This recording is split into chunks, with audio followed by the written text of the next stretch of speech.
Hello bankers, very good evening. स्वागत आप सभी का हमारे official YouTube channel GIB CIB वाला पर। रात के 8 बज चुके हैं और मैं आपके लिए आज एक स्पेशल सेशन लेकर हाजिर हो चुका हूं।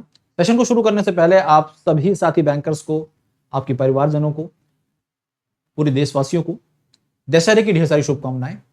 इस फेस्टिव सीजन की बात करें तो आपके लिए हमने बहुत सारी कुछ प्लान कर रखा है और बस आपसे यही रिक्वेस्ट है कि आप हमारे साथ बने रहिए, हमारे चैनल के साथ जुड़े रहिए, प्लेटफॉर्म का हिस्सा बनिए, दोस्तों को शेयर करिए जैसे कि सभी के पेपर क्लियर हो। तो क्लास की शुरुआत करते हैं इसके साथ। आज की क्लास स्पेशल इसलिए है क्योंकि आज जीआईबी एग्जाम के पेपर 4 यानी कि retail banking and wealth management से संबंधित टॉप 10 क्वेश्चंस यानी टॉप 10 टॉपिक्स और उस पर आधारित एमसीक्यूज में लेकर हाजिर हो चुका हूं। अगर आप साथी बैंकर्स इन 10 टॉपिक्स को पढ़ लेंगे तो मान के चलिए आपके 50 नंबर पक्के हैं। ठीक है, तो कोशिश करिए कि इन 10 टॉपिक के साथ जरूर अपने आप को जोड़िए, हमारे साथ बने रहिए, रेगुलर सेशन देखते रहिए, आपका भला होगा और आप इस बार सारे के सारे पेपर अपने क्लियर कर लेंगे। और इस पर्टिकुलर पेपर में तो सबसे ज्यादा स्कोर करने वाले हैं आप, ये मेरी गारंटी है। तो यहाँ पर जो 10 इंपॉर्टेंट टॉपिक्स हैं उनमें सबसे पहला है बिजनेस मॉडल, मॉड्यूल ए से आता है, बहुत इंपॉर्टेंट है। प्रॉफिटेबिलिटी ये भी मॉड्यूल ए का है और आरओए ये भी मॉड्यूल ए का ही है। वो सारे काम की चीजें मैंने आपके सामने परोस दी हैं। आपकी कोशिश है कि इन तीनों को तो एटलीस्ट पढ़ ही लीजिए। इसके बाद NPA and classification very important, ये तो आप जानते हैं बैंकिंग के पॉइंट ऑफ व्यू से एनपीए कितना इंपॉर्टेंट है। रोकना है हमें एनपीए, कंट्रोल करना है NPA. SARFAESI act NPA recovery tool के तौर पर इस्तेमाल किया जाता है, वेरी इंपॉर्टेंट। सिक्योरिटाइजेशन बहुत ही काम का है।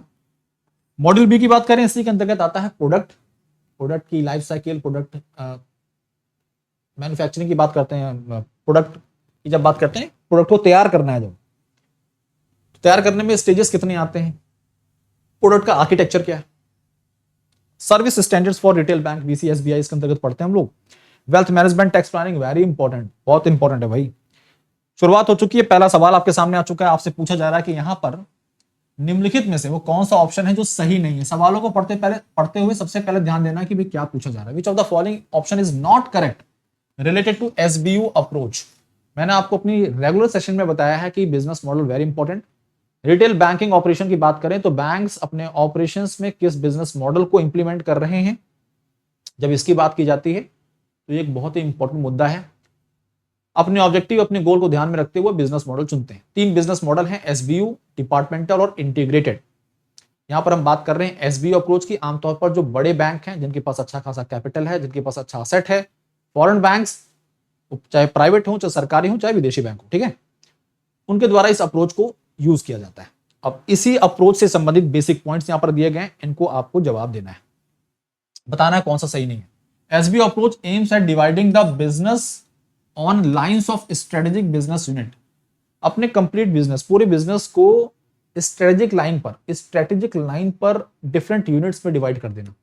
अब जैसे हमने ये पहले पढ़ा हुआ है कि रिटेल बैंकिंग में सबसे इंपॉर्टेंट क्या है, सबसे इंपॉर्टेंट है प्रोडक्ट्स, जो कि कस्टमर की नीड और रिक्वायरमेंट के आधार पर तैयार किए गए हैं। यानी कि प्रोडक्ट के इर्द गिर्द ही सब कुछ घूमता है रिटेल बैंकिंग के अंतर्गत। तो प्रोडक्ट के आधार पर यहां पर डिफरेंट या सेपरेट यूनिट तैयार कर दी जाती है।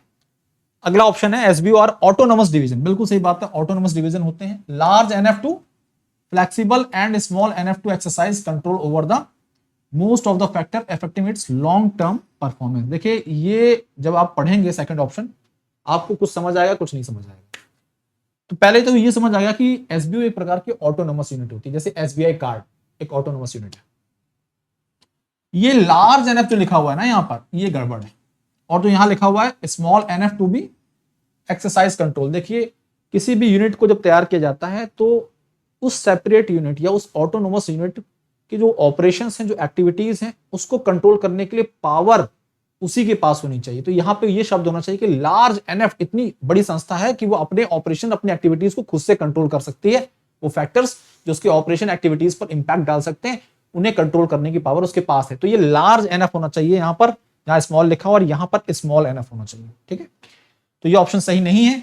यहां पर क्या होना चाहिए, ये होना चाहिए large NF to be control itself और small NF to be flexible. ये बात यहां होनी जरूरी है। SBU can be defined as profit centre which focus on product offering and market segment. बिल्कुल product offering and market segment पर ये बेस्ड होता है, ठीक है। ये ऑप्शन सही है, पहला ऑप्शन सही था। An SBU can be business unit of a large corporation और इट्सेल्फ भी बिजनेस। बिल्कुल बिल्कुल सही बात है। तो यहां पर जो सेकंड ऑप्शन है वो सही नहीं है। बाकी ऑप्शन एकदम परफेक्ट है। आपको एसबीओ के बारे में सारी जानकारी यहां पर दी गई है। SBO approach aims at dividing the business on lines of strategic business unit. SBO are autonomous division, small enough to be flexible, large enough to exercise control over the most of the factor affecting its long term। इसी पूरी कहानी को वहां पर option के तौर पर रखा गया है। तो देखिए यहां पे लिखा हुआ है small enough to be flexible and large enough to exercise control over its most of the factor affecting its long term performance. ठीक है, ओके। बड़े बैंक्स जो है सरकारी, प्राइवेट, फॉरेन, सब इसी अप्रोच का इस्तेमाल करते हैं। सेकंड ऑप्शन, सेकंड क्वेश्चन आपके सामने आ चुका है। जब भी हम प्रॉफिट की बात करते हैं तो प्रॉफिट को आमतौर पर हम 3 तरीकों से कैटेगराइज करते हैं, ग्रॉस प्रॉफिट, ऑपरेटिंग प्रॉफिट और नेट प्रॉफिट। यहां पर ग्रॉस प्रॉफिट के बारे में बात की जा रही है। ग्रॉस प्रॉफिट होता क्या है, कैसे कैलकुलेट करते हैं?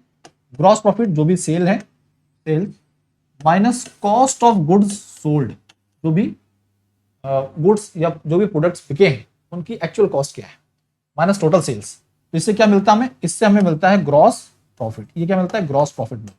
ठीक है, अब जो भी ग्रॉस प्रॉफिट आया है, मार्जिन कैलकुलेट करना है, ग्रॉस प्रॉफिट मार्जिन। तो gross profit divide by sales multiply by 100 कर देंगे तो आपके पास मार्जिन आ जाएगा। तो ये कहां पर दिया गया है आपको देखना है बस। ग्रॉस, पहला sales minus cost of goods sold कहां लिखा हुआ है। ठीक है साथियों, तो इस फॉर्मूले को आप समझ चुके हैं। देखिए सेल्स प्लस द कॉस्ट लिखा हुआ है तो ये गलत हो गया। Sales minus cost of goods sold है, ये सही है। सेल्स मल्टीप्लाई बाई है तो ये गलत हो गया। Sales divided by the cost of goods sold, ये आपका ऑप्शन गलत हो गया। ठीक है, इस नजरिए से, इस तरीके से आपको चीजों को पढ़ना जरूरी है। आगे बढ़ते हैं। What is the key difference between profit and profitability? बहुत इंपॉर्टेंट है, एग्जाम में पूछा जा सकता है। प्रॉफिट एंड प्रॉफिटेबिलिटी के बीच में डिफरेंस क्या है, समझ लेते हैं बातों बातों में, आसान भाषा में। प्रॉफिटेबिलिटी का मतलब होता है कि हम यहां पर किसी भी कंपनी के बारे में ये पता करना चाह रहे हैं कि वो कंपनी अपने असेट्स को कितनी एफिशिएंटली इस्तेमाल कर पा रही है प्रॉफिट जनरेट करने के लिए। प्रॉफिट क्या होता है? जितना भी रेवेन्यू जनरेट किया है उसमें से एक्सपेंसेस को माइनस कर लीजिए, वो प्रॉफिट है। यानी कि प्रॉफिट एक एब्सोल्यूट नंबर है और प्रॉफिटेबिलिटी एक रिलेटिव वैल्यू है। अब इसको ध्यान में रखते हुए आपको इस सवाल का जवाब देना है। Profitability is the total revenue generated, option गलत हो गया यहां पर। Profitability measures the efficiency of business operations, efficiency measure करना, बिल्कुल सही है। और while profit represents the financial gain, सही बात। Profitability is a long term measure while profit is a short term measure, गलत option. Profitability focus on gross profit while profit focus on net profit. तो आपका option कौन सा सही है? तीसरा। ठीक है, अगला सवाल, what are the traditional measures of profitability for business? Profitability पता करने के लिए, प्रॉफिटेबिलिटी मेजर करने के लिए अगर देखें तो वो कौन से ट्रेडिशनल मेजर्स हैं जो इस्तेमाल किए जाते हैं। तो आमतौर पर हमने इस सवाल के बारे में आपको बताया कि पहले एग्जाम में पूछा जा चुका है, very important. Return on asset and return on equity, बिल्कुल सही जवाब है। ठीक है, रिटर्न ऑन असेट पर मैंने शॉर्ट्स भी डाल दिया है, आप शॉर्ट देख सकते हैं, लाइक कर सकते हैं, शेयर कर सकते हैं। अगला सवाल, what is the purpose of form 15H15G? Form 15H15G, form 15SH, form 15G। अब देखिए what is the purpose of form 15G 15H के बारे में समझ लेते हैं। यहां पर पूछा जा रहा है कि पर्पस क्या है। पर्पस को समझने के लिए ऑप्शन पढ़ने पड़ेंगे, आप ऑप्शन पढ़ने पड़ेंगे। To declare income from all sources, to request a loan from the bank, गलत। To declare that individuals income is below the taxable limit, सही है। To apply for a credit card, बिल्कुल गलत है। पहला ऑप्शन जब पढ़ेंगे ना तो ये भी आपको सही लगेगा, लेकिन हमें मेन चाहिए, मेन रीजन 15G 15H का मेन कारण क्या है। अपनी इनकम के सोर्सेज जो हैं ये तो बताने की बात होती है, बिल्कुल फ्रॉम ऑल सोर्सेज, लेकिन हम यहां पर एग्जैक्टली 15G 15H का इस्तेमाल होता है कि हम डिक्लेयर करना चाहते हैं कि जो हमारी इनकम है वो टैक्सेबल लिमिट के दायरे में आती है, बिलो है। और हम अपने बैंक को ये बताना चाहते हैं कि हमारी जो भी एफडी या जो भी सेविंग्स हैं उससे आप टीडीएस डिडक्ट ना करें।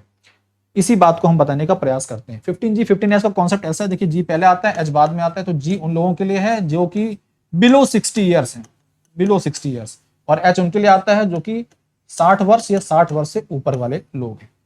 तो 15G is for individuals below 60 year age, while form 15G is for individuals who are above 60 year और 60 year of age. By submitting these forms, individuals declare that their total income for the financial year is below that taxable limit and request the bank not to deduct tax at source for certain type of income, जैसे कि FD open कर रखी है ना, 1 लाख से ऊपर की, 2 लाख की, 3 लाख की अपनी एफडी खोल रखी थी, उस पर जो भी इंटरेस्ट मिल रहा था बैंक ने टीडीएस काट लिया, तो आप रिक्वेस्ट करते हैं बैंक से कि भैया टीडीएस ना काटो हमारा, हम इनकम टैक्स के दायरे में आते हैं, लिमिट के दायरे में आते हैं। कंसिडर द फॉलोइंग स्टेज, यहां पर पूछा जा रहा है प्रोडक्ट लाइफ साइकिल की स्टेजेस के बारे में। कोई भी प्रोडक्ट जब डेवलप किया जाता है उसमें कितने स्टेजेस आती हैं, उसमें 5 स्टेजेस हैं। जब प्रोडक्ट तैयार हो गया है, उसे मार्केट में उसकी सेल जर्नी शुरू करनी जा रही है, तो उसमें कितने स्टेजेस हैं।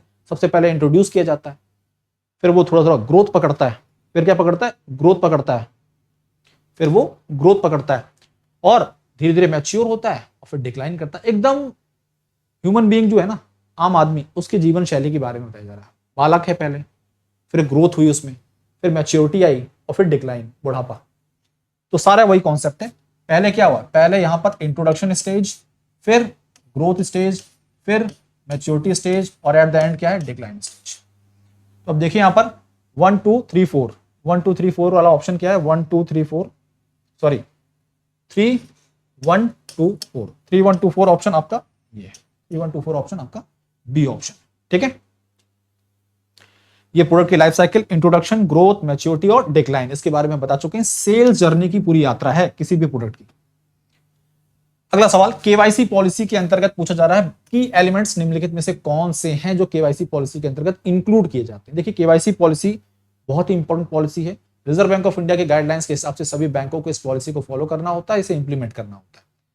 केवाईसी की जब बात करते हैं तो सबसे पहले कस्टमर एक्सेप्टेंस पॉलिसी, यानी कि कस्टमर के द्वारा जो भी ये गाइडलाइंस हैं इन्हें एक्सेप्ट करने से संबंधित एक पॉलिसी होती है, वो इंक्लूड करना जरूरी है। दूसरी, कस्टमर का आइडेंटिफिकेशन प्रोसीजर होता है। तीसरा, ये पॉलिसी रिस्क मैनेजमेंट से संबंधित है। चौथा, यहां पर जो भी अकाउंट ओपन किया जा रहा है उसके ट्रांजैक्शंस को मॉनिटर करना भी होता है। तो ये इसकी सारी बातें इस पॉलिसी के दायरे में आती हैं, यानी कि ऑल आर इंपॉर्टेंट फीचर्स, ये सारे इंपॉर्टेंट फीचर हैं। ठीक है, सारे इंपॉर्टेंट फीचर हैं। आगे, KYC guideline, prevention of money laundering act 2002, prevention of money laundering maintenance of record rules 2005, इन दोनों के दायरे में ये सारी बातें बताई गई हैं। ठीक है, तो ये दोनों जो एक्ट हैं 2002 और 2005 वेरी इंपॉर्टेंट है। अगला सवाल साथी बैंकर्स बहुत इंपॉर्टेंट है और वह एनपीए से संबंधित है। A non performing asset NPA is a loan और एडवांस वेयर, एनपीए है क्या भाई, एक लोन और एडवांस जब एनपीए में आ जाता है किस तरह से हम बता सकते हैं कि भाई ये एनपीए के दायरे में आ गया है, वो रीजन क्या हो सकते हैं। कोई भी लोन है, टर्म लोन, उस पर जो भी प्रिंसिपल पर इंटरेस्ट इंस्टॉलमेंट आ रही है 90 दिन से ज्यादा नहीं आई है, तो वो क्या है, एनपीए है। कोई एडवांस या कोई सीसी, ओडी या सीसी मान लेते हैं, तो वो 90 डे से ज्यादा हो चुका है, आउट ऑफ ऑर्डर जा रहा है। कोई बिल ओवरड्यू है, 90 दिन से ज्यादा हो चुका है। ये तीनों कंडीशन इन ऑप्शंस, यहाँ पर ऑप्शन दिए गए हैं मेंशन। पहला ऑप्शन देखिए वही कंडीशन है कि भाई टर्म लोन के केस में कोई भी टर्म लोन के केस में कोई भी इंटरेस्ट या फिर इंस्टॉलमेंट 90 दिन से ज्यादा हो चुकी नहीं आई है, सही है। ओडी और सीसी के केस में अकाउंट आउट ऑफ ऑर्डर है, 90 दिन हो चुके हैं। बिल रिमेन्स ओवरड्यू है, 90 दिन हो चुके हैं। सारे ऑप्शन यहां पर एकदम परफेक्ट है, all option are correct option. ठीक है, अगला सवाल, SARFAESI act very important, SARFAESI act बहुत इंपॉर्टेंट है। एनपीए रिकवरी टूल के तौर पर इस्तेमाल होता है, खासकर ऐसे लोन्स में जो कि बैक्ड बाय सिक्योरिटी है, मतलब सिक्योरिटी के आधार पर लोन दिया गया है। तो भाई loan account must have been classified as NPA backed by security. पूछा गया निम्नलिखित में से कौन सा ऑप्शन जो है सही है ना, एनपीए से संबंधित, सरफेसी से संबंधित। तो पहले तो जो लोन अकाउंट है वो क्लासिफाई एनपीए के तौर पर जो भी हुआ है वो बैक्ड बाय सिक्योरिटी होना चाहिए, मतलब सिक्योर्ड लोन होना जरूरी है। दूसरा, outstanding loan in the account including the interest accrued applied should be more than 1 lakh. भाई कहने का मतलब है जो भी लोन जैसे एनपीए के तौर पर कैटेगराइज किया गया उसमें आउटस्टैंडिंग अमाउंट, इंटरेस्ट, बाकी चीजें जो हैं वो 1 लाख से ऊपर होनी चाहिए। ये मोर देन 1 लाख वाला कॉन्सेप्ट होना चाहिए, ये बात यहां पर सही है, यानी कि ये ऑप्शन भी सही है, ये ऑप्शन भी सही है। आउटस्टैंडिंग ड्यूज शुड बी 25% और above of the principal and interest. जो भी लोन लिया था कस्टमर ने उस पर जो भी इंटरेस्ट बना है, जो भी प्रिंसिपल आउटस्टैंडिंग है, जो भी इंटरेस्ट बचा हुआ है, ये सब जोड़ने पर टोटल का अगर 25% से ज्यादा है तब सरफेसी एक्ट इंपोज होगा। ये पूछा जा रहा, बताया जा रहा है यहाँ पर। तो ये ऑप्शन आपका जो है गलत है, यही ऑप्शन आपका गलत है, क्योंकि ये 25% नहीं होना चाहिए, ये क्या होना चाहिए 20%। 20% या उससे ज्यादा है तब ये इंपोज किया जाएगा surface area. Secured assets should not be an agriculture land, ये बात भी एकदम सही है। इसका मतलब ए, बी और डी ऑप्शन सही है, ए, बी और डी इज करेक्ट, यानी कि ए ऑप्शन यहां पर एकदम परफेक्ट है।